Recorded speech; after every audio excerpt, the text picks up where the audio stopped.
Baik, Assalamualaikum warahmatullahi wabarakatuh. Selamat pagi semuanya. Sebelum kita mulai kegiatan hari ini, ada baiknya kita berdoa terlebih dahulu. Baik, ketua kelas boleh memimpin doa. Terima kasih. Nah, sebelum kita memulai kegiatan hari ini, Bu, absen dulu ya. Apakah hari ini ada yang tidak masuk atau hari semua? Baik, hari semua. Nah, Ibu perkenalan dulu lebih dahulu ya. Perkenalkan, nama Ibu Lingga Ayuning, biasa dipanggil Lingga. Nah, di sini Ibu sebagai guru BK baru di kelas 7G. Nah, udah ada yang tahu di sini kita mau ngapain sih? Oke, Ibu jelaskan ya. Di sini kita akan melakukan kegiatan yaitu bimbingan klasikal. Nah, bimbingan klasikal sendiri itu adalah suatu pemberian layanan atau pemberian materi dari guru atau ibu kepada kalian. Nah, di sini kita akan membahas suatu materi. Nah, hari ini kita akan menyampaikan tentang bidang belajar. Nah, belajar sendiri akan ada berbagai macam ya materi atau permasalahannya. Nah, di sini Ibu akan menjelaskan terkait dengan gaya belajar. Nah, langsung aja kita langsung masuk ke topik kita yaitu gaya belajar. Udah ada tahu gaya belajar itu apa? Boleh menyampaikan pendapatnya, tidak apa-apa, tidak salah. Ibu tidak akan menyalahkan kalian, malah Ibu bangga sekali karena kalian sudah berani menyampaikan pendapat kalian. Nah, baik, siapa yang mengatakan? Ya, baik, selanjutnya. Terima kasih untuk pendapatnya. Jadi gaya belajar sendiri itu adalah cara yang dipakai seseorang atau yang digunakan seseorang untuk menerima informasi dari sekolah sebagai perolahan informasi dari pengetahuan, keterampilan atau sikap-sikap dalam memproses informasi tersebut melalui belajar atau pengalaman. Jadi gaya belajar sendiri itu adalah suatu gaya atau suatu cara yang diambil seseorang untuk menerima informasi dari orang lain atau dari pihak lain. Nah, di sini itu terkait dengan kegiatan kalian belajar. Jadi kalian bisa menerima informasi dari guru saat menyampaikan pendapat itu dengan berbagai macam atau berbagai gaya belajar seperti itu.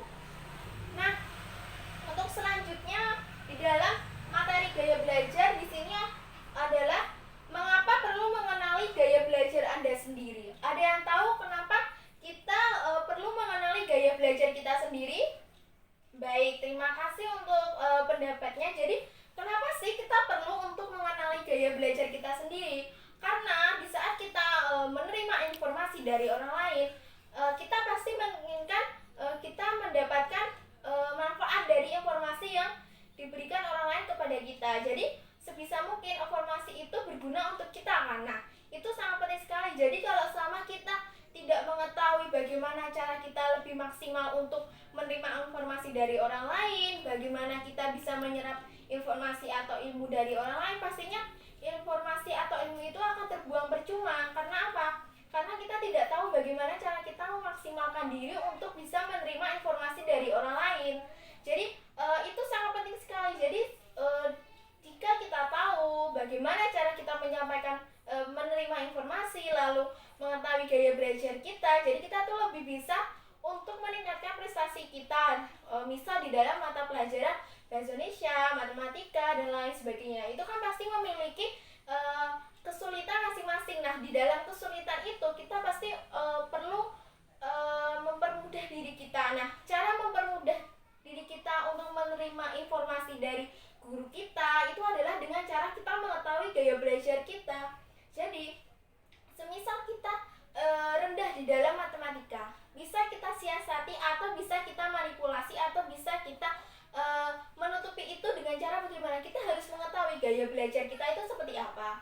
Nah, kalau kita sudah mengetahui gaya belajar kita itu seperti apa, kita jadi mudah untuk menerima informasi tentang mata pelajaran matematika itu. Nah, dari situ kita bisa meningkatkan nilai kita di dalam matematika atau pelajaran yang lainnya. Jadi semisal kita sebelumnya nilainya 50 ya, karena kita jadi saya tahu nih cara atau bagaimana cara saya menerima informasi itu bagaimana. Semisal saya harus menulis semua dari yang ada di papan tulis yang disampaikan oleh guru. Nanti kalau saya bisa menulis semuanya atau saya memahami, saya bisa mendapatkan nilai di atas 50 di saat ulangan harian maupun ujian tengah semester maupun ujian kenaikan kelas seperti itu. Nah, bagaimana paham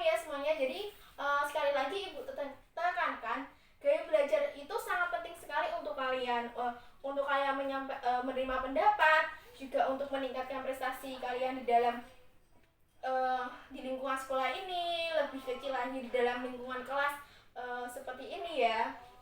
Nah, langsung aja kita ke poin selanjutnya, yaitu di sini ada beberapa macam gaya belajar. Ada yang tahu ada berapa macam gaya belajar? Baik, ada 3 macam gaya belajar. Yang pertama adalah visual, yang kedua auditorial, yang ketiga adalah kinestetik. Udah yang tahu ketiga jenis ini atau macam ini tuh bagaimana sih? Oke, Ibu jelaskan. Jadi ketiga macam ini adalah, yang pertama adalah visual. Visual sendiri itu adalah bagaimana cara kita menerima informasi, menyerap informasi dengan cara melihat. Jadi anak yang memiliki gaya belajar visual ini, dia lebih menekankan pada penglihatan dia lebih suka pada simbol. Karena apa? Dia itu lebih terfokus pada penglihatannya. Jadi jika dia memiliki gangguan kelihatan, maksudnya mungkin dia mempunyai mata minus atau sebagainya, dan juga dia terhalang oleh pandangan, semisal di depannya ada teman yang orang yang lebih tinggi dari dia itu akan lebih kesulitan seperti itu. Nah, yang ketiga di dalam macam gaya belajar yang kedua adalah auditorial. Udah yang tahu auditorial itu apa? Benar sekali, audio itu apa? Mendengar. Jadi auditorial itu bagaimana gaya belajar seseorang atau anak untuk menerima informasi atau menyerap informasinya itu dengan cara mendengar.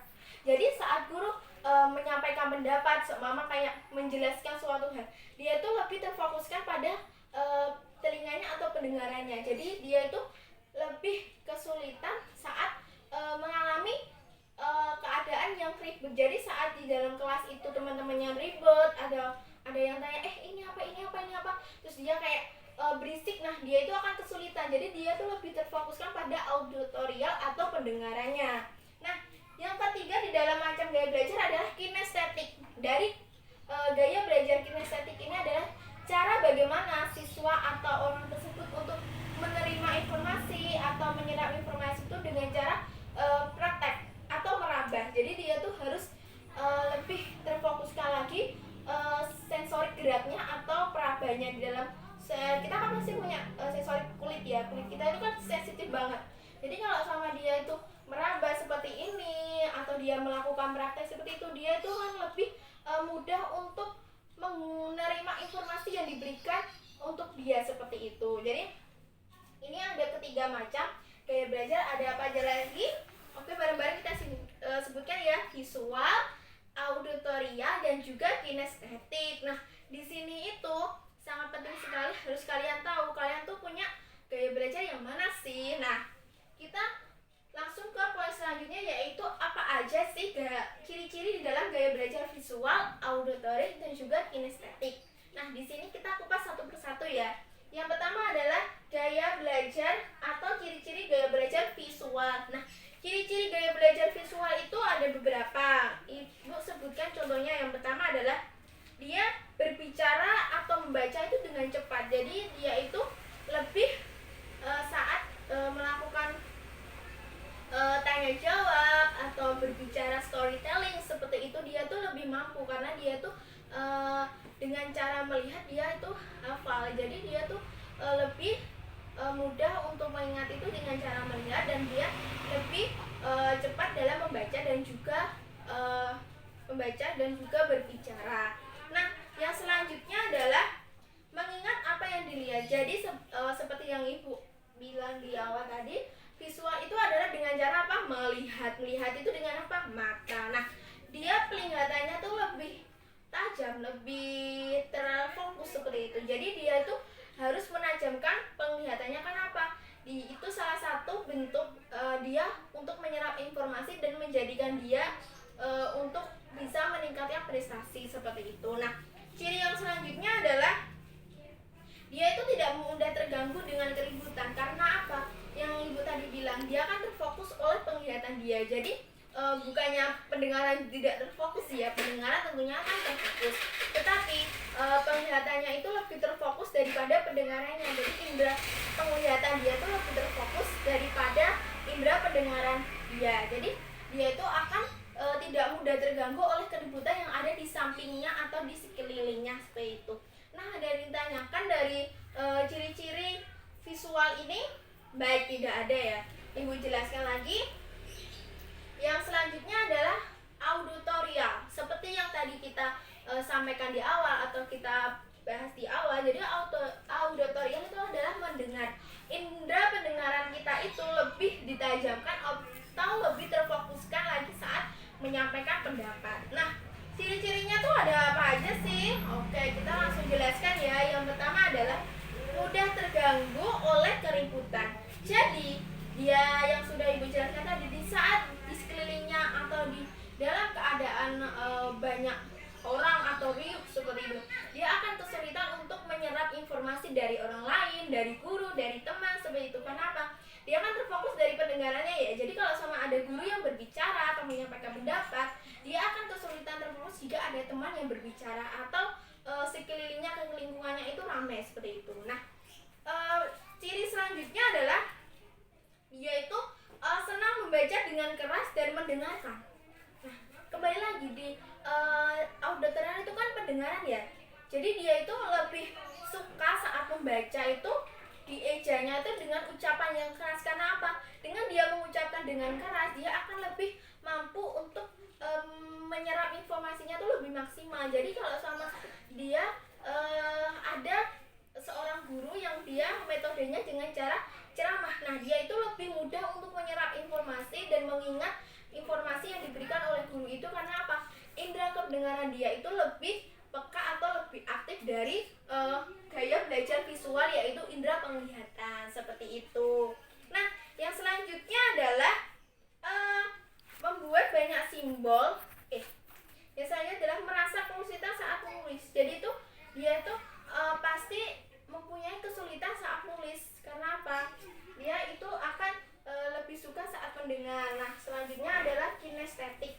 Kinestetik ini adalah menyentuh seperti yang Ibu tadi lihat. Jadi cirinya adalah berbicara dengan perlahan. Jadi dia tuh lambat bicaranya atau menjelaskan informasi yang dia dapat, menjelaskannya itu lebih lambat. Selanjutnya adalah melalui praktik banyak menggunakan isyarat tubuh dan tidak diam. Jadi dia tuh lebih suka praktek, dia tidak suka diam. Jadi saat guru menjelaskan, dia pasti akan ngorek-ngorek buku atau seperti yang lainnya, pokoknya para seperti itu. Jadi saat dia menerima telepon juga, dia tuh akan coret-coret. Ada orang berbicara, dia coret-coret seperti itu. Nah, jadi seperti itu ya. Dan yang bertanyakan, baik, semuanya sudah jelas. Nah, jadi tugas kalian adalah cari atau ketahuilah apa sih tipe belajar atau gaya belajar kamu untuk menerima informasi dari orang lain. Nah, karena apa? Itu sangat penting sekali untuk kita menerima informasi dari orang lain dan bisa meningkatkan prestasi dari kita. Nah, ada yang tanyakan? Tidak. Baik, sebelum kita mengakhiri kegiatan hari ini, ada baiknya ketua kelas mimpin doa. Terima kasih ketua kelas sudah memimpin doa. Nah, terima kasih untuk waktunya sudah mengikuti kegiatan Ibu hari ini, yaitu tentang materi gaya belajar. Ada kurang lebihnya Ibu minta maaf, dan semoga ilmu yang kita bahas atau kita bicarakan hari ini bisa bermanfaat untuk kita semua. Akhir kata, wassalamualaikum warahmatullahi wabarakatuh.